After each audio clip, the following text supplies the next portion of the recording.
Assalamualaikum semua. Semoga Anda semua berada dalam keadaan sihat dan diberkati Allah. Hari ini, kita akan bincang tentang keunikan nombor dalam Al-Quran. Bukan numerologi untuk tilik nasib, tapi numerologi simbolik matani. Satu bidang yang sangat menarik dan penuh hikmah. Ia adalah cara melihat keindahan Al-Quran melalui corak nombor tersembunyi, yang menambah kekaguman kita pada susunan ayat dan surah. Matani bermaksud yang diulang-ulang. Dalam konteks ini, kita akan melihat bagaimana pengulangan dan pola nombor membawa makna yang mendalam. Allah menyebut Al-Quran sebagai kitaban mutasyabihan matani. Ayat-ayatnya serupa dan berulang, penuh hikmah. Ini menunjukkan bahawa setiap pengulangan bukanlah kebetulan, tetapi ada tujuan dan rahsia di sebaliknya. Contohnya, kisah Nabi Musa diulang di banyak surah, setiap kali dengan pengajaran berbeza. Ini membuktikan bahawa pengulangan dalam Al-Quran membawa pelbagai lapisan makna untuk kita renungi. Begitu juga dengan nombor. Ada yang diulang untuk memberi mesej penting. Setiap angka yang disebut dalam Al-Quran mempunyai peranan tersendiri, dan kadang-kadang ia membentuk satu pola yang luar biasa. Numerologi simbolik matani mengajak kita lebih peka, seolah-olah memakai cermin mata khas untuk melihat corak tersembunyi. Dengan pendekatan ini, kita dapat menghargai keunikan struktur Al-Quran yang tidak dapat ditandingi oleh mana-mana kitab lain. Contoh, 112 surah dalam Al-Quran, dan 112 boleh dibahagi dengan 19, satu struktur matematik yang menakjubkan. Nombor 19 sendiri disebut dalam surah Al-Mudaththir, menandakan kepentingan angka ini dalam sistem Al-Quran. Kajian ini bukan untuk mencari magic, tapi untuk menguatkan iman bahawa Al-Quran benar-benar dari Allah. Ia membuktikan bahawa setiap ayat dan nombor diatur dengan penuh kebijaksanaan. Tujuan kita belajar untuk tadabbur, merenung dan menghayati Al-Quran lebih mendalam, bukan untuk meramal masa depan. Dengan memahami pola ini, kita dapat mendekatkan diri kepada Allah dan memahami mesejnya dengan lebih jelas. Ilmu ini membuka pintu untuk jatuh cinta dengan kitabullah, melihat sistem tersembunyi di sebalik nombor. Ia juga mengajak kita untuk lebih menghargai mukjizat Al-Quran dari sudut yang berbeza. Bila kita faham, kita akan lebih bersemangat membaca dan mengamalkan Al-Quran. Setiap kali membaca, kita akan rasa kagum dengan keindahan dan keajaiban susunannya. Mari kita teruskan dengan rahsia nombor dalam surah-surah Al-Quran dan temui keajaiban yang tersembunyi di dalamnya. Bersama-sama, kita akan mendalam dengan idana seluruh di lensan numerologi simbolik matani. Pernah dengar tentang huruf muqatta'at? Huruf-huruf ini seringkali menarik perhatian pembaca Al-Quran karena keunikannya yang hanya muncul di permulaan surah-surah tertentu. Ia seolah-olah menjadi satu misteri yang menanti untuk diterokai. Huruf muqatta'at ialah huruf-huruf tunggal di permulaan 29 surah, seperti Alif Lam Mim, Yasin, dan Kaf. Setiap huruf ini tidak membentuk perkataan, tetapi berdiri sendiri sebagai simbol yang penuh makna. Maksud sebenar huruf-huruf ini masih menjadi misteri, namun kajian moden mendapati ada corak matematik yang luar biasa di sebalik huruf-huruf ini, terutama kaitan dengan nombor perdana dan nombor 19. Para penyelidik mendapati pengulangan huruf-huruf ini bukanlah secara rawa. Contohnya, surah Kaf bermula dengan huruf Kaf, dan huruf Kaf muncul sebanyak 57 kali dalam surah ini. 57 ialah hasil darab 19/3. Ini menunjukkan adanya susunan yang sangat teliti dan tidak mungkin berlaku secara kebetulan. Corak serupa juga ditemui dalam surah-surah lain yang bermula dengan huruf muqatta'at. Setiap surah mempunyai bilangan huruf yang tersusun rapi, seolah-olah ada kod rahsia yang tersembunyi. Ini membuktikan bahawa setiap huruf dan ayat dalam Al-Quran diletakkan dengan penuh ketelitian oleh Allah, bukan hasil ciptaan manusia. Tiada satu pun yang tersusun secara sia-sia. Huruf-huruf ini juga menjadi cabaran kepada manusia. Inilah huruf yang kamu gunakan setiap hari. Cubalah cipta satu surah yang seumpamanya jika kamu mampu. Ia adalah bukti kehebatan bahasa Al-Quran. Hingga kini, tiada siapapun yang mampu menandingi keindahan dan keunikan Al-Quran, walaupun telah berabad-abad berlalu. Keteraturan matematik ini menambah satu lagi bukti keajaiban Al-Quran, membuktikan bahawa ia bukan sekadar kitab biasa, tetapi mukjizat yang kekal sepanjang zaman. Setiap corak nombor dan susunan huruf adalah tanda kebijaksanaan serta kekuasaan Allah yang tiada tandingan. Mari kita lihat pula keindahan pengulangan dalam Al-Quran yang turut menyimpan rahsia dan hikmah tersendiri. Numerologi simbolik Matani, memahami nombor dalam Al-Quran dengan mudah. Pengenalan, apakah numerologi simbolik Matani? Pernahkah Anda terfikir kenapa nombor tertentu seperti 2 atau 19 kerap muncul dalam Al-Quran? Buku ini, yang kini dipermudahkan untuk semua, meneroka konsep Matani, pengulangan rohani, dan mukataat huruf-huruf misteri di awal surah Al-Quran. Kami akan menjelaskan bagaimana nombor-nombor ini boleh membantu kita memahami makna rohani Al-Quran dengan cara yang mudah, tanpa perlu jadi pakar matematik atau ulama. Artikel ini akan membimbing Anda melalui idea asas, contoh mudah, dan cara nombor ini boleh digunakan dalam kehidupan harian, sambil menjelaskan kontroversi seperti kod 19 dengan bahasa yang senang difahami. Kami akan gunakan contoh, cerita, dan aktiviti ringkas supaya Anda boleh cuba sendiri. Kami juga akan terangkan pandangan ulama klasik seperti Ibn Kathir dan moden, serta kritikan supaya Anda faham gambaran penuh. Tujuannya, membantu Anda menghargai keindahan Al-Quran tanpa terjebak dengan perkara yang dilarang, seperti meramal masa depan. 1. Apakah mukataat dan matani? 1.1. Huruf mukataat, huruf misteri di awal surah. Bayangkan Anda membaca Al-Quran dan tiba-tiba jumpa huruf seperti alif, alif, lam, mim, atau yasin di surah Yasin. Ini dipanggil mukataat, huruf-huruf yang muncul di awal 29 surah Al-Quran. Ulama seperti Ibn Abbas berkata huruf ini mungkin rahasia Allah atau mempunyai makna khusus, seperti singkatan nama surah. Contohnya, huruf nun mungkin berkait dengan kisah ikan paus Nabi Yunus. Kami pilih 4 nombor perdana, 2, 3, 5, 7, untuk melambangkan mukataat kerana ia stabil, seperti rahasia ilahi yang kekal. Contoh, 2, melambangkan pasangan, seperti 2 bahagian matani. 7. Mengingatkan kita pada 7 langit atau 7 ayat Al-Fatihah. Aktiviti ringkas, pilih surah kegemaran Anda yang bermula dengan mukataat, contoh surah Al-Baqarah. Tulis hurufnya dan cuba fikir, adakah ia mengingatkan Anda pada sesuatu dalam surah itu? 1. Matani, pengulangan yang penuh makna. Matani bermaksud yang diulang atau pasangan, diambil dari ayat Al-Quran, surah Ajrus 4:7. Kami telah memberikan kepadamu 7 matani dan Al-Quran yang agung.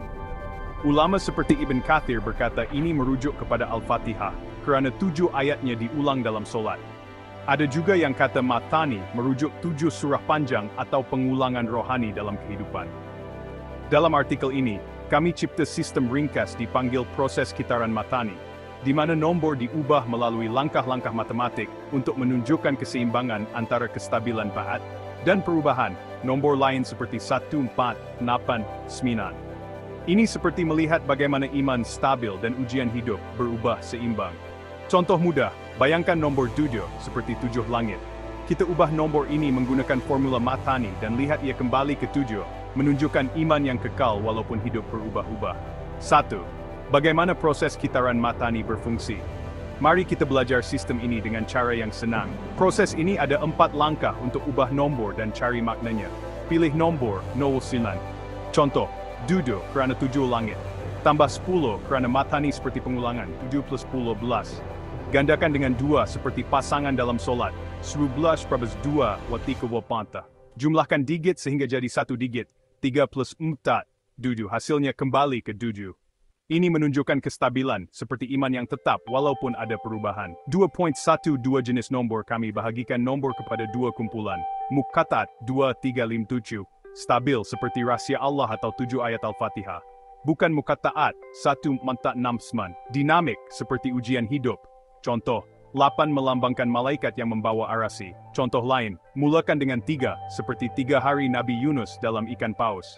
Langkah 13-28, hasil 8, bukan mukataat, menunjukkan perubahan dari stabil ke dinamik, seperti ujian dalam hidup. Aktiviti ringkas, cuba kira kitaran untuk nombor kegemaran Anda, contoh 5. Ikut 4 langkah di atas dan lihat sama ada hasilnya mukataat, stabil, atau bukan mukataat, berubah. Apa yang Anda fikir maknanya bagi Anda? 1. Kenapa nombor penting dalam Al-Quran? Nombor dalam Al-Quran bukan sekadar angka. Ia ada makna rohani. 7 langit, 7 ayat Al-Fatihah, menunjukkan kesempurnaan. 5 rukun Islam, seperti tiang iman. 19. Disebut dalam surah Al-Mudaththir, sebagai bilangan malaikat penjaga neraka, dan dikaitkan dengan kod 19 oleh Rashad Khalifah. 1. Pandangan ulama dan kritikan. Apa kata ulama? Ibn Kathir, Muqatta'at adalah rahsia Allah, mungkin untuk menarik perhatian. Matani ialah Al-Fatihah yang diulang dalam solat. Ibn Abbas, huruf seperti nun mungkin melambangkan cerita seperti ikan paus. Al-Tabari, jangan terlalu berspekulasi tentang muqatta'at, kerana maknanya milik Allah. 5.2. Kritikan terhadap numerologi. Ramai ulama seperti Asim Al-Hakim berkata numerologi boleh jadi haram jika digunakan untuk meramal masa depan, kerana hanya Allah tahu perkara gaib. Tetapi, jika hanya untuk memahami Al-Quran dan menguatkan iman, ia boleh diterima. Contoh, halal, mengira 7 langit untuk kagumi ciptaan Allah. Haram, menggunakan nombor untuk ramal nasib.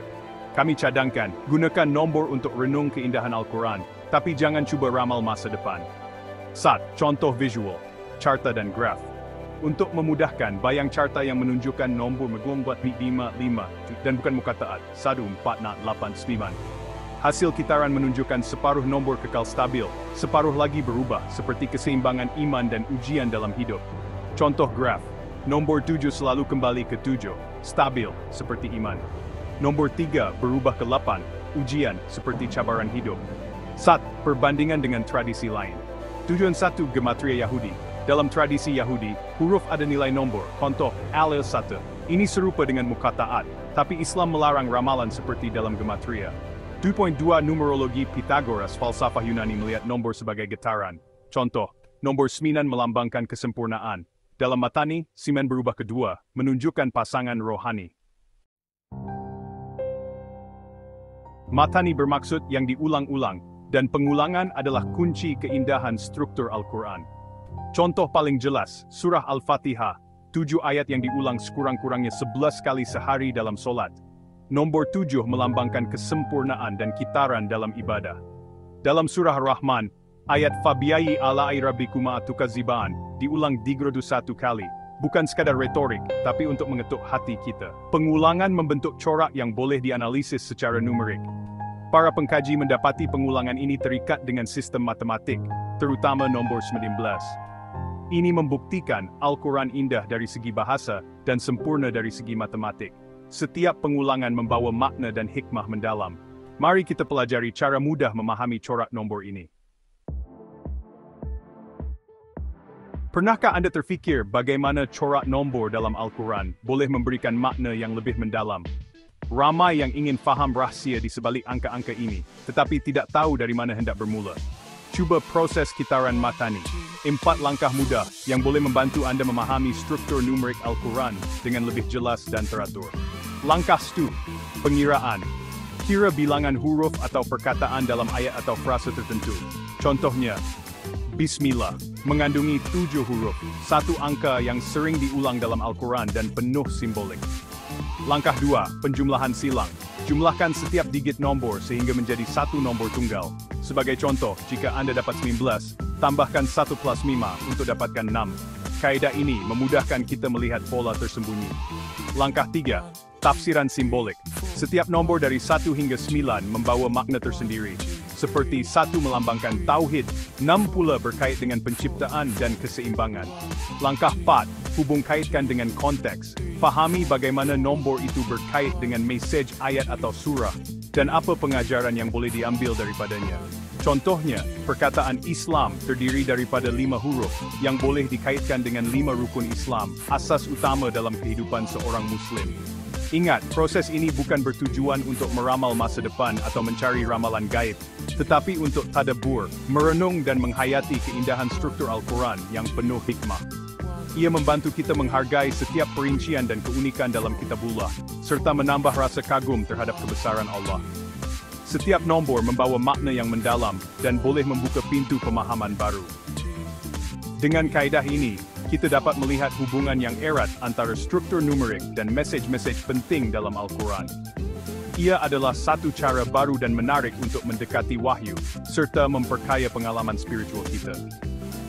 Seterusnya, mari kita pahami pula konsep nombor stabil dan nombor yang berubah dalam Al-Quran. Bagaimana kedua-dua konsep ini membentuk keunikan dan keindahan struktur Al-Quran yang tiada tandingan. Dalam numerologi simbolik Matani, nombor dalam Al-Quran terbahagi kepada 2, stabil dan berubah.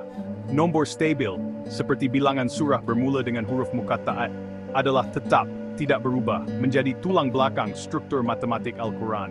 Contoh lain, kekerapan huruf Kaf dalam surah Kaf 57 kali juga tetap. Nombor berubah pula bergantung pada cara pengiraan, seperti bilangan ayat yang kadang berbeza mengikut riwayat. Nilai numerik perkataan juga boleh berubah mengikut sistem pengiraan. Nombor stabil adalah bukti objektif sistem matematik Al-Quran. Nombor berubah pula membuka ruang tadabbur dan kajian.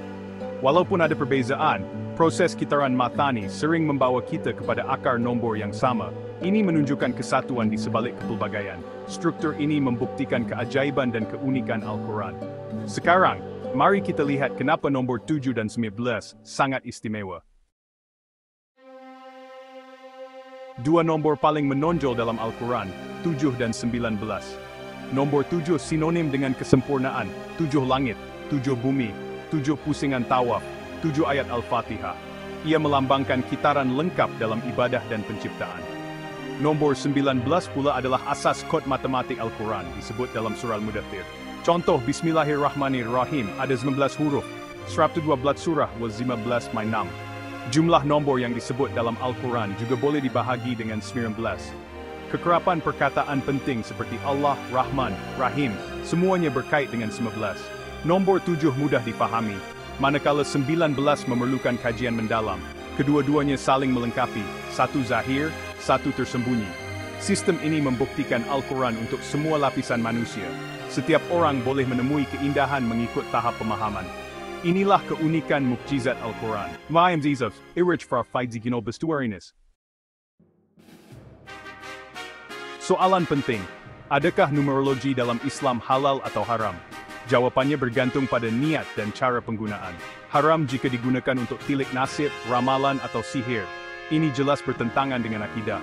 Harus dan digalakkan jika tujuannya untuk tadabbur, mengkaji keindahan dan struktur matematik Al-Quran. Para ulama menegaskan, jangan gunakan untuk meramal perkara gaib. Kajian nombor harus menambah keyakinan dan kekaguman pada wahyu Allah. Garis pemisahnya jelas, niat dan tujuan. Selagi kita mengkaji untuk menguatkan iman, ia usaha yang baik. Jangan sampai terpesong kepada ramalan atau khurafat. Ilmu ini jambatan untuk lebih mencintai Al-Quran, bukan alat mencari rahasia duniawi. Kajian nombor dalam teks suci bukan hanya dalam Islam, Yahudi dan Yunani juga ada sistem mereka. Yahudi ada gematria, mengira nilai huruf untuk makna tersembunyi, sering untuk tujuan mistik dan ramalan. Yunani pula ada numerologi Pythagoras, mengaitkan nombor dengan takdir dan personality.